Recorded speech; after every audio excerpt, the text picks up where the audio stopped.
The afternoon sun was beating down on Maple Street when David pulled his brand-new black Honda Accord into the driveway of his two-story home.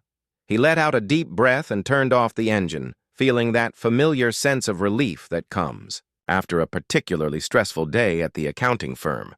The car still had that new car smell, and he couldn't help but smile as he looked at the sleek dashboard one more time before getting out. David had been saving up for this car for almost 2 years. Every month, he put aside a portion of his salary, skipped expensive dinners out, and even took on some freelance work on weekends just to reach his goal. When he finally walked into the Honda dealership last Saturday and signed those papers, it felt like Christmas morning. The salesman, a friendly guy named Rick, had even thrown in the extended warranty for free because David had been such a patient and polite customer throughout the entire process. As David stepped out of his new car, he stretched his arms above his head. His back was killing him from sitting at his desk all day, hunched over spreadsheets and tax forms. Being an accountant wasn't the most exciting job in the world, but it paid the bills and allowed him to live comfortably in this nice neighborhood. He had moved to Willowbrook subdivision 3 years ago after getting promoted at his firm. The houses were well maintained, the streets were clean, and most of the neighbors kept to themselves, which was exactly what David preferred after growing up in a noisy apartment complex downtown. He grabbed his leather work bag from the passenger seat and slung it over his shoulder. The bag was getting pretty worn out, but it had been a gift from his mother when he graduated college, so he couldn't bring himself to replace it. Inside were his laptop, a stack of client files, and the sandwich he had packed for lunch but never got around to eating. His day had been back-to-back meetings with clients who were stressed about their upcoming tax deadlines, and he barely had time to grab a cup of coffee, let alone eat a proper meal. David reached into his pocket and pulled out his garage door remote. He had been looking forward to this moment all day. For the past 3 years, he had been parking his old beat-up Toyota Camry in the garage, and every time he opened that door, he felt a little embarrassed about the rust spots and the dent in the rear bumper from that unfortunate encounter with a shopping cart. But now, he was about to park his beautiful new car in its rightful place. It felt like a small but significant milestone in his life.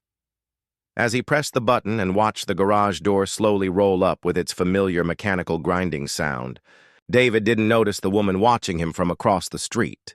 He was too focused on the satisfaction of finally having a car that he could be proud of. The garage was neat and organized, just the way he liked it. His golf clubs were hanging on one wall, even though he rarely had time to play anymore. His lawnmower sat in the corner next to a stack of storage boxes that he kept meaning to go through but never quite found the motivation to tackle. Across the street, Patricia Williams was standing at her living room window, holding back the cream-colored curtain just enough to get a clear view of her neighbor's driveway. She had been living in the neighborhood for almost 15 years, long before David had moved in, and she considered herself the unofficial guardian of Maple Street. Patricia had always been the type of person who noticed everything that happened in the neighborhood. She knew which houses got their newspapers delivered late, which teenagers were sneaking out after curfew, and which neighbors weren't following the HOA guidelines about lawn maintenance. Patricia had recently been elected to the Willowbrook HOA board, a position she had campaigned for enthusiastically. She believed strongly that maintaining property values and neighborhood standards required constant vigilance. In her mind, any deviation from the norm was potentially problematic and needed to be investigated. She had already filed 3 complaints. In the past month about minor violations like trash cans being left out too long, and one instance of someone parking their RV in their driveway overnight. What caught Patricia's attention this particular afternoon was the black Honda Accord that David was driving. Her heart started racing as she stared at the vehicle. Just 3 days ago, she had been at the exact same Honda dealership, signing papers for her own black Honda Accord. The car was supposed to be ready for pickup in 2 days, after they finished installing the custom leather seats and premium sound system she had ordered. The car she was looking at in David's driveway looked identical to the one she had purchased. Patricia's mind began racing with possibilities, but instead of considering the most logical explanation that two people might have bought similar cars from the same popular dealership, she jumped to a much more dramatic conclusion. In her experience, coincidences like this were rare, and she had been watching enough true crime shows lately to know that car theft was a serious problem. She convinced herself that somehow someone had managed to steal her car before she could even pick it up. The more she thought about it, the more convinced she became that she was witnessing a crime in progress. She watched as David walked around, to the back of the car to get something from the trunk. From her vantage point across the street, she couldn't see exactly what he was doing, but her imagination filled in the blanks with increasingly suspicious scenarios. Maybe he was checking to make sure he hadn't left any evidence behind. Maybe he was transferring stolen goods from one vehicle to another. Patricia grabbed her smartphone from the coffee table and opened the camera app. She had learned from watching news stories that having video evidence was crucial in situations like this. Her hands were shaking slightly as she began recording, trying to get a clear shot of both David and the car. The afternoon lighting wasn't perfect, and she had to adjust her position several times to get an angle that would clearly show the license plate. As she continued watching and recording, Patricia's certainty grew stronger. She noticed that David seemed to be taking his time, looking around the neighborhood as if he was checking to make sure no one was watching him. What she didn't realize was that David was simply enjoying the beautiful spring weather and admiring how well-maintained the neighborhood looked. He had always been proud to live in such a nice area, and moments like this reminded him of how far he had come from his modest upbringing. David walked toward his front door, fishing his house keys out of his pocket. The keys jangled softly as he sorted through them to find the right one.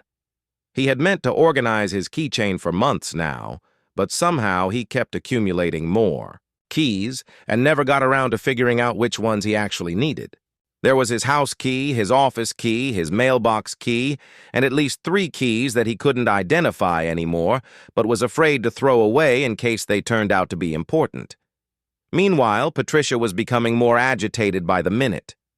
In her mind, the fact that David had keys to the house was just more evidence that this was an elaborate criminal operation.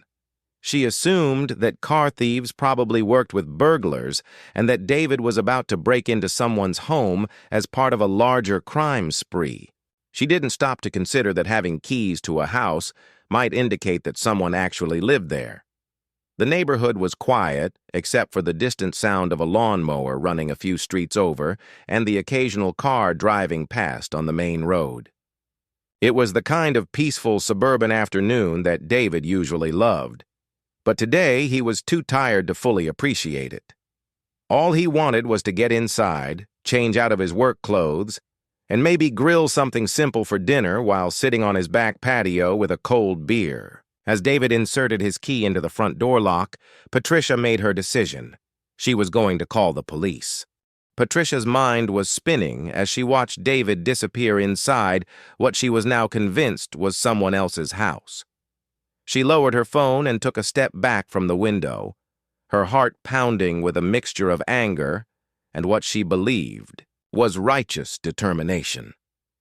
In her 15 years of living on Maple Street, she had never witnessed what she thought was such a brazen crime happening right in broad daylight. She walked over to her kitchen counter where she had left the paperwork from her car purchase just 3 days earlier. Her hands trembled slightly as she flipped through the documents, looking for the details about her Honda Accord. There it was in black and white, a 2024 Honda Accord in midnight black with gray interior. The exact same car she had just seen. David driving into his garage. The coincidence seemed impossible to her, and Patricia had never been one to believe in coincidences anyway. Patricia had always prided herself on being observant and detail-oriented. As a retired elementary school teacher, she had spent 30 years training herself to notice when something was out of place or when a child was trying to get away with something they shouldn't be doing. Those skills had served her well in retirement, especially in her new role as an HOA board member. She genuinely believed that her vigilance was protecting the neighborhood and maintaining the property values that everyone worked so hard to preserve. But as she stared at the purchase agreement in her hands, Patricia's reasonable thinking began to give way to a much more dramatic narrative. She started connecting dots that weren't really there, building a story in her mind that seemed to explain everything perfectly. The car dealership must have made some kind of mistake, she thought. Maybe they had accidentally given her car to someone else. Or maybe there was some kind of inside job happening where employees were stealing cars and selling them to unsuspecting customers. Patricia grabbed her reading glasses from the kitchen table and examined the paperwork more closely. The salesman had told her that her car would be ready for pickup in 2 days, which meant tomorrow. But what if something had gone wrong? What if the person she was supposed to trust with her significant investment had betrayed that trust? The more she thought about it, the more convinced she became that she needed to take action immediately. She walked back to the living room window and peered out again, but David's garage door was now closed and there was no sign of activity. The black Honda was safely tucked away inside, completely out of sight. This only made Patricia more suspicious. Why would someone put a car in the garage so quickly unless they were trying to hide something? In her mind, innocent people left their cars in driveways where everyone could see them. Only people with something to hide rushed to get their vehicles out of sight. Patricia decided she needed more information before making her next move. She sat down at her computer and opened her internet browser, determined to do some detective work. She searched for recent news about car thefts in the area, hoping to find evidence that would support her theory. While she didn't find anything specific about Honda Accords being stolen, she did find several articles about car theft being on the rise in suburban areas, which only reinforced her belief that she was dealing with a serious criminal situation. Next, she searched for information about the Honda dealership where she had bought her car. She found their website and called their customer service number, her fingers drumming impatiently on her desk as she waded through the automated menu options. When she finally reached a human representative, she tried to explain her situation. Without sounding completely paranoid, "I purchased a black Honda Accord from your dealership 3 days ago," she began, speaking slowly and clearly. "I'm supposed to pick it up tomorrow, but I'm concerned that there might have been some kind of mix-up. Is my car still there?" The customer service representative was polite but seemed confused by the question. "Let me check on that for you," the young woman said. Patricia could hear typing in the background. "Yes, your vehicle is still here in our service bay. They're just finishing up the custom interior work you requested. Everything should be ready for pickup tomorrow afternoon, as scheduled." Patricia felt a moment of doubt creep in. If her car was still at the dealership, then how could David be driving it? But instead of accepting the logical explanation that there were simply 2 similar cars, her mind went to an even more complex conspiracy theory. Maybe the dealership was involved in some kind of scam where they sold the same car to multiple people, or maybe they were using customer cars for illegal activities while they were supposed to be in the service bay. "Are you absolutely certain that my specific car is there?" Patricia pressed. "Could you give me the VIN number to verify?" The representative seemed taken aback by the request. "I'm sorry, but I can't give out VIN numbers over the phone for security reasons. But I can assure you that your vehicle is safe and will be ready for pickup tomorrow. Is there something specific you're concerned about?" Patricia didn't want to explain her theory to a stranger over the phone, especially since she was starting to wonder if the dealership employees might be part of the problem. "No, that's fine," she said quickly. "I'll just come in tomorrow as planned." But as she hung up the phone, she was more convinced than ever that something shady was going on. She spent the next hour researching David online, trying to find any information that might help her understand who she was dealing with. She knew his last name from the neighborhood directory and found his LinkedIn profile, which showed that he worked as an accountant at a local firm. On the surface, he seemed like a perfectly ordinary person, but Patricia had watched enough crime documentaries to know that criminals often had legitimate jobs to cover their illegal activities. Patricia also checked the local Facebook groups for the neighborhood, looking for any posts about suspicious activity or missing vehicles. She didn't find anything relevant, but she did notice that several of her neighbors had been posting about packages being stolen from porches and cars being broken into in nearby subdivisions. This just added to her growing sense that the neighborhood was under threat and that she was the only one paying attention to the warning signs. As the afternoon stretched into early evening, Patricia found herself checking the window every few minutes, hoping to see some additional evidence that would confirm her suspicions. She watched David's house for any signs of unusual activity. When she saw lights come on in what appeared to be the kitchen, she wondered if he was meeting with accomplices to plan their next move. When she noticed him moving around near what looked like the back patio, she worried that he might be trying to dispose of evidence. Patricia's imagination was running wild now. She pictured David as the leader of a sophisticated car theft ring that targeted middle-class neighborhoods like theirs. She imagined him using stolen vehicles to case houses for burglaries or selling the cars to chop shops that would strip them for parts.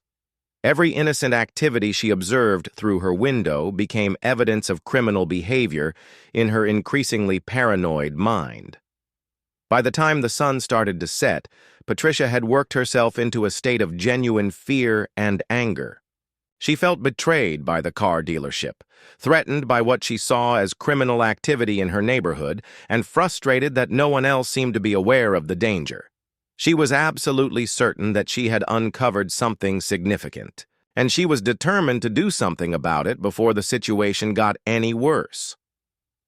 Patricia picked up her phone and stared at it for a long moment, knowing that once she made this call, there would be no going back. But in her mind, she had no choice. She was protecting not just her own property, but the safety and security of everyone on Maple Street.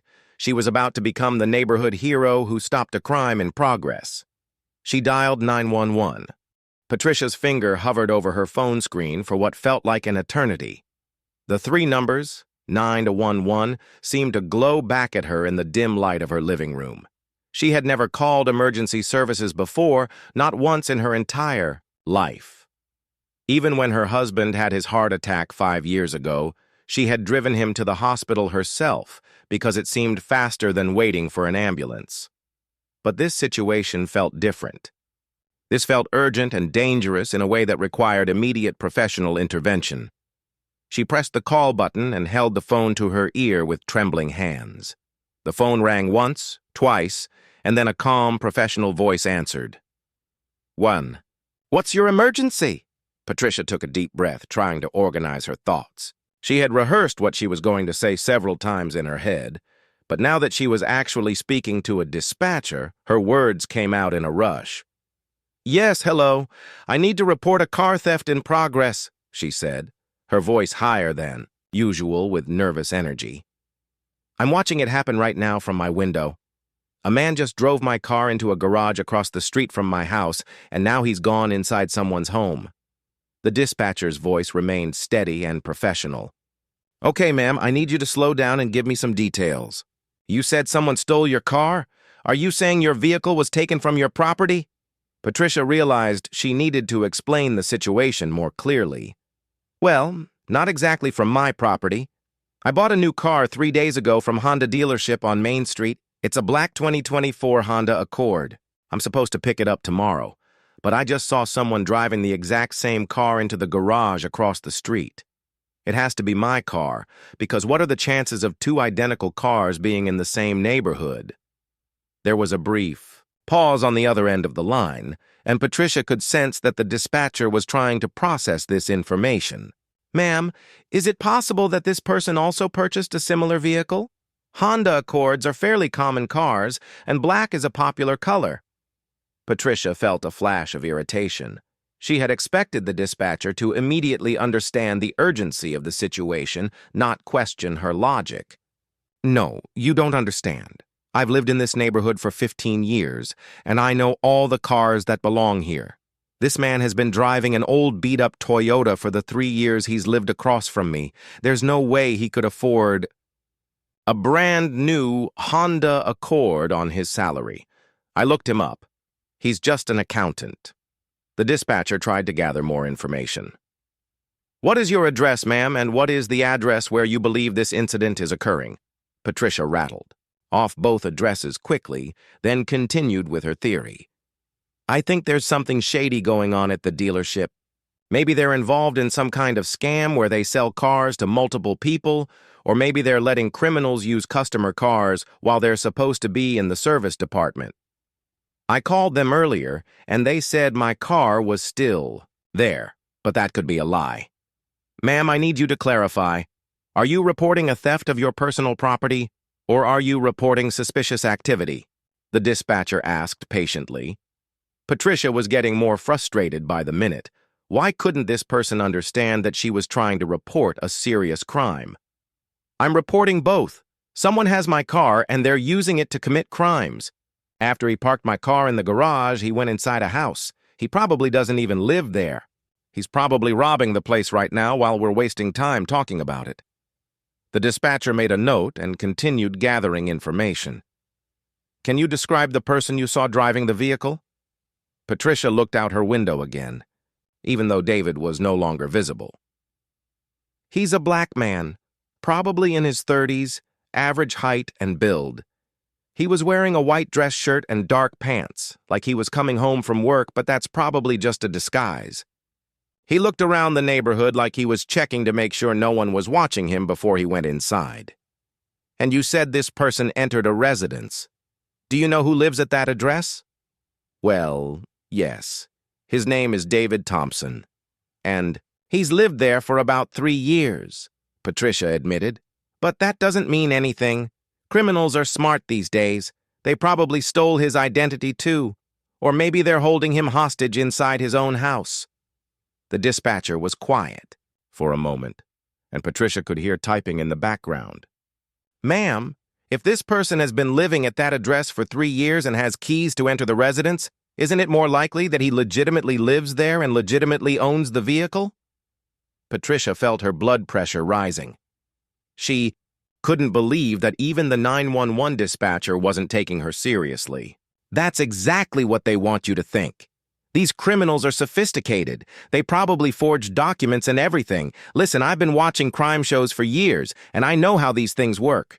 Car theft rings are getting more and more elaborate. And they target nice neighborhoods like this one because people have nice cars and lower security. I understand your concern, ma'am, the dispatcher said diplomatically. Let me ask you this. Have you actually verified that your vehicle is missing from the dealership? Have you spoken to them since you saw this incident? Patricia hesitated. She had called the dealership, but she hadn't pushed hard enough for real proof that her car was still there. They told me it was still there, but like I said, they could be lying. Or maybe they don't even know it's been stolen yet. Maybe someone took it for a test drive and never brought it back. Ma'am, I'm going to send an officer to investigate this situation, but I want you to understand that we need to verify the facts before we can take any action. In the meantime, I need you to stay inside your home and do not approach the individual or the property. Can you do that for me? Patricia felt a surge of satisfaction. Finally, someone was going to do something about this situation. Yes, absolutely. I'll keep watching from my window and let you know if I see any other suspicious activity. How long will it take for the officers to get here? We'll have someone there as soon as possible. Please stay on the line with me until they arrive. Patricia settled into her chair by the window, phone still pressed to her ear, feeling like she was playing a crucial role in a real-life crime drama. She watched David's house intently, looking for any signs of movement or additional criminal activity. The dispatcher occasionally asked her questions or gave her updates, but mostly they waited in silence. About 10 minutes into the call, Patricia saw lights come on in David's kitchen window. He's moving around inside the house now, she reported to the dispatcher. He's probably going through the homeowner's belongings looking for valuable items to steal. Ma'am, please remember that we don't know that any crime is being committed. The person could simply be preparing dinner in his own kitchen. But Patricia was too invested in her theory to consider alternative explanations. No, you don't understand. I've been watching this house for 3 years and I know his patterns. He usually orders takeout on weekday evenings. The fact that he's in the kitchen means he's definitely doing something he doesn't normally do. As they continued to wait for the police to arrive, Patricia provided a running commentary on everything she observed. When David appeared briefly on his back patio, she was convinced he was disposing of evidence. When she saw him talking on his phone, she was sure he was coordinating with other members of his criminal organization. Every innocent activity became proof of guilt in her increasingly paranoid interpretation of events. The dispatcher remained professional throughout the call, but Patricia could sense a growing skepticism in the woman's tone. This only made Patricia more determined to prove that her instincts were correct and that she had uncovered something significant. "Ma'am, I see that officers are pulling into your neighborhood now. They should be at your location shortly." Patricia felt her heart racing with anticipation. Finally, the authorities would see what she had been trying to tell them. Finally, justice would be served, and the neighborhood would be safe again. She had no idea that she was about to become the subject of a very different kind of investigation. Patricia couldn't contain her excitement as she watched two police cruisers pull slowly down Maple Street. She had been waiting by her window for what felt like hours, though it had only been about 20 minutes since she first called 911. Bussad's dispatcher had stayed on the line with her the entire time, occasionally asking follow-up questions or reminding her to stay inside her house, but Patricia's attention was completely focused on David's property across the street. "They're here!" she announced into the phone, her voice filled with vindication. "The police officers are parking right in front of his house. Finally, someone is going to do something about this situation." The dispatcher's voice remained calm and professional. "Ma'am, the officers will handle the investigation from here. I'm going to end this call now, but please remember to stay inside your home and let the professionals do their job." Patricia hung up the phone but immediately pressed her face closer to the window to get the best possible view of what was about to unfold.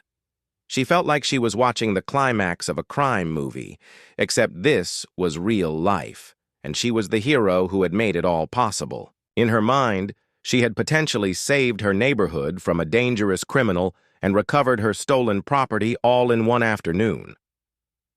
Two officers stepped out of their patrol cars and began walking toward David's front door. Patricia noticed that they weren't rushing or drawing their weapons, which seemed odd to her considering they were about to confront a car thief and possible burglar. She wondered if they were being too casual about the situation, but then again she figured they probably had experience dealing with criminals and knew the best approach. Meanwhile, David was in his kitchen, completely unaware of the drama unfolding outside his front door. He had changed out of his work clothes into a comfortable t-shirt and jeans, and was preparing a simple dinner of grilled chicken and vegetables. The new car purchase had put a small dent in his monthly budget, so he was trying to eat more meals at home instead of ordering takeout. He had his music playing softly in the background and was actually feeling more relaxed than he had in weeks. The sound of someone knocking firmly on his front door startled him out of his peaceful evening. Routine. David wasn't expecting any visitors, and the knock had an official, authoritative quality that immediately made him nervous. He turned down his music and walked to the front door, pausing to look through the peephole before opening it. His heart skipped a beat when he saw two uniformed police officers standing on his front porch. David's mind immediately raced through any possible reasons why law enforcement might be at his door. Had something happened to a family member? Was there some kind of emergency in the neighborhood? Had he unknowingly committed some traffic violation? During his drive home from work, David opened the door with a confused but polite expression on his face. "Good evening, officers. Is everything all right? Has something happened in the neighborhood?"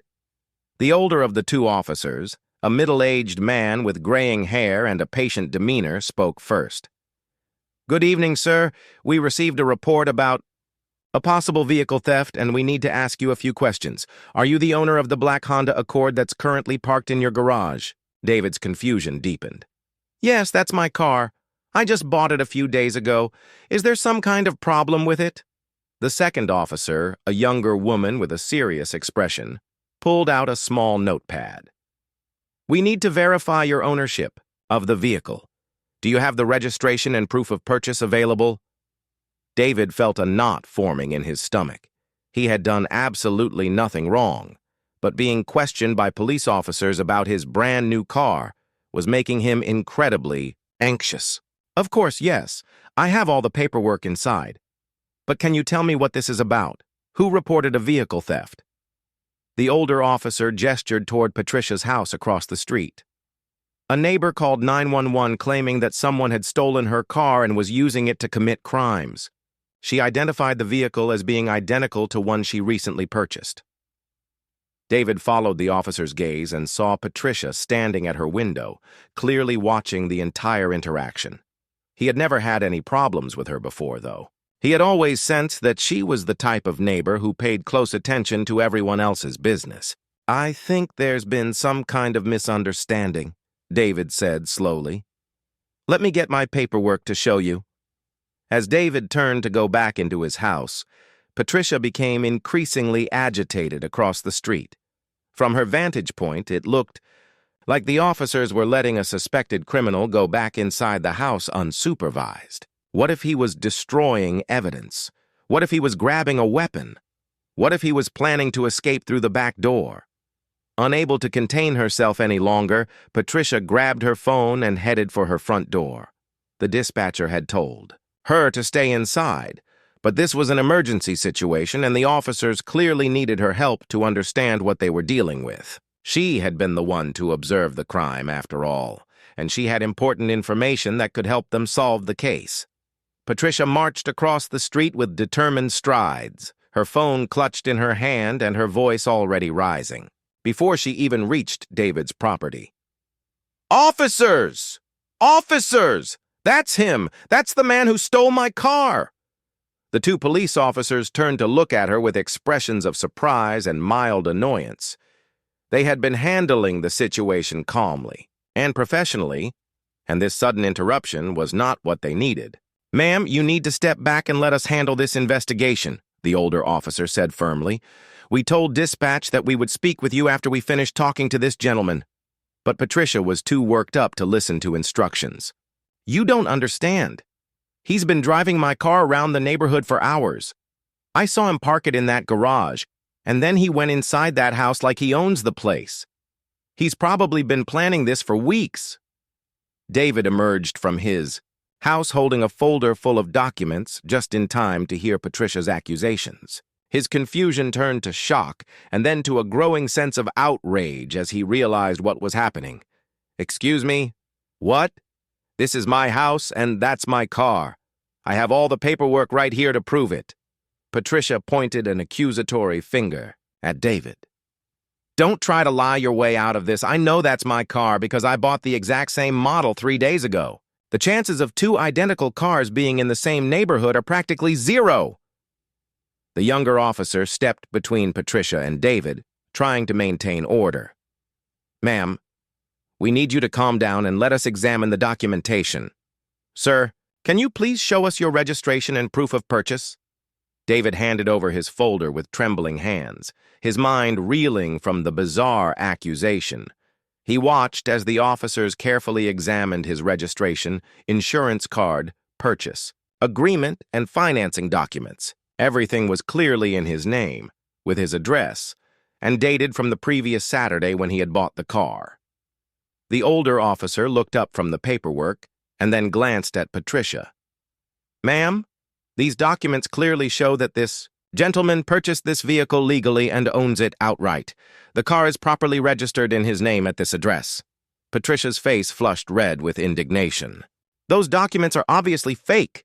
Anyone can forge paperwork these days. You need to call the dealership and verify that my car is really still there like they claimed."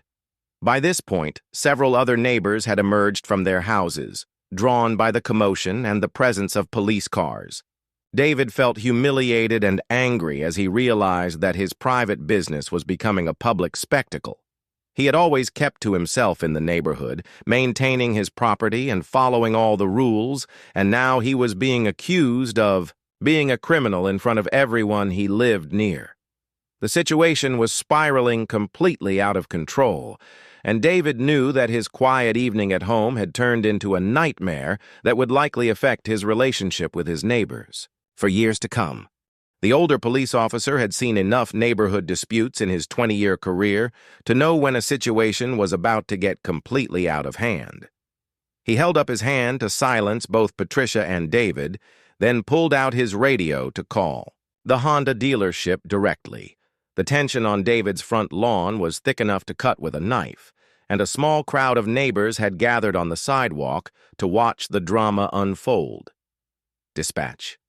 I need you to patch me through to Honda dealership. On Main Street, the officer said into his radio. We need to verify some information about a vehicle purchase. Patricia crossed her arms and stood with a satisfied expression, convinced that this phone call would prove her right and expose David as the criminal she believed him to be. David, meanwhile, felt his stomach churning with anxiety and embarrassment. Even though he knew he had done nothing wrong, being accused of car theft in front of his neighbors was one of the most humiliating experiences of his life. After a few minutes of being transferred between departments, the officer finally reached someone at the dealership who could access customer records. Yes, this is Officer Johnson with the city police. I need to verify information about 2 recent Honda Accord purchases.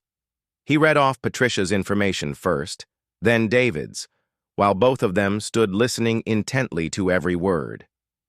The dealership.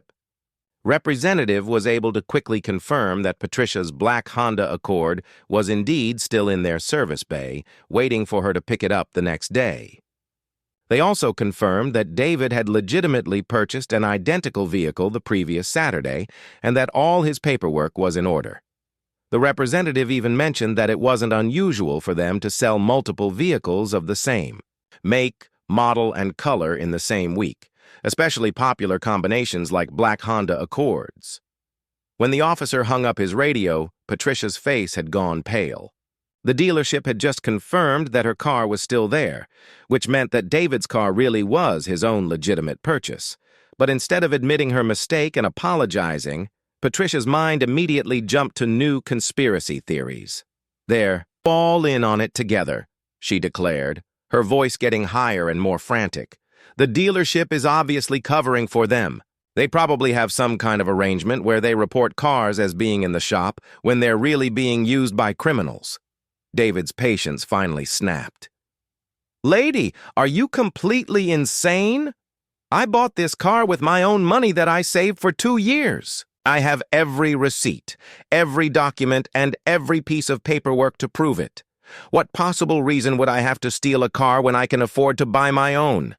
The younger officer stepped between them again. Sir, please keep your voice down.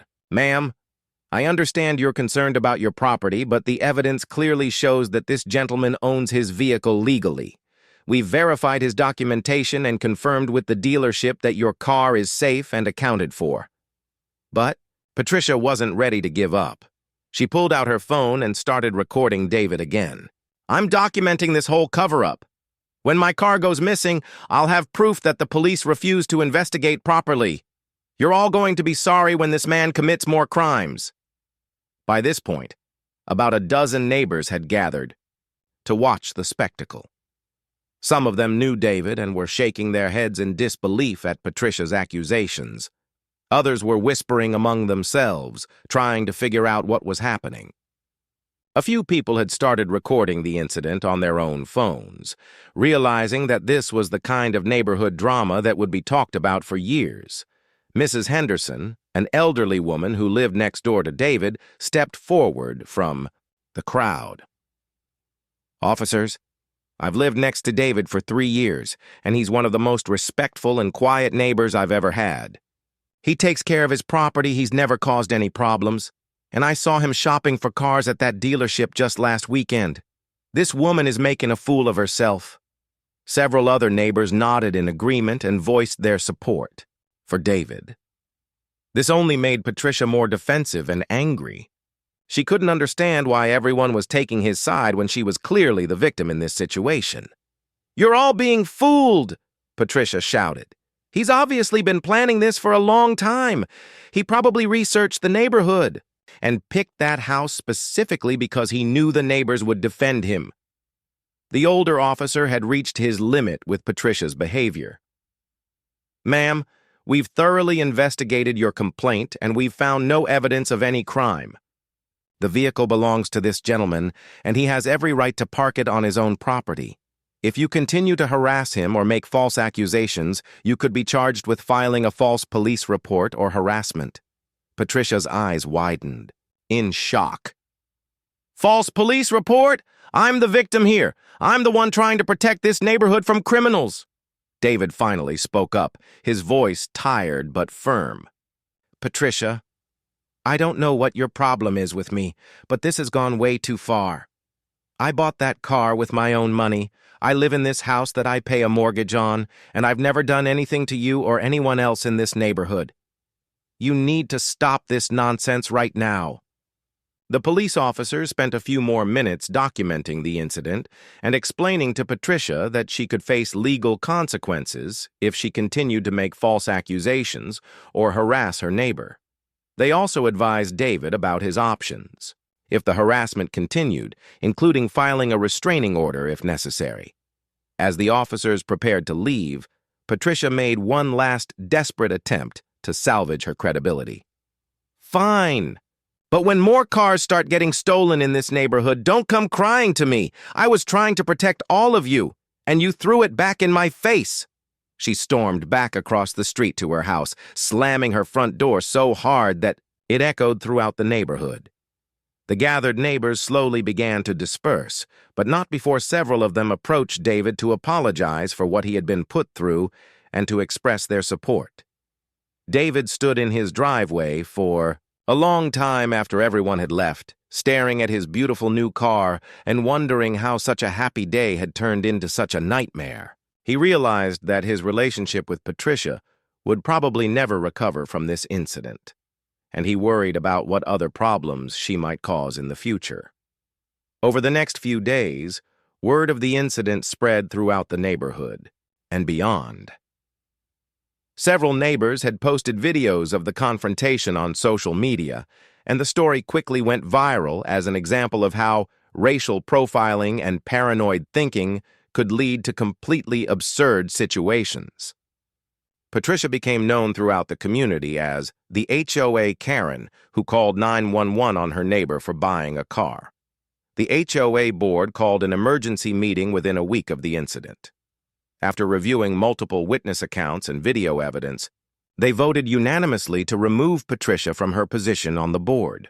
Several board members expressed concern that her behavior had created liability issues for the organization and damaged the reputation of the neighborhood.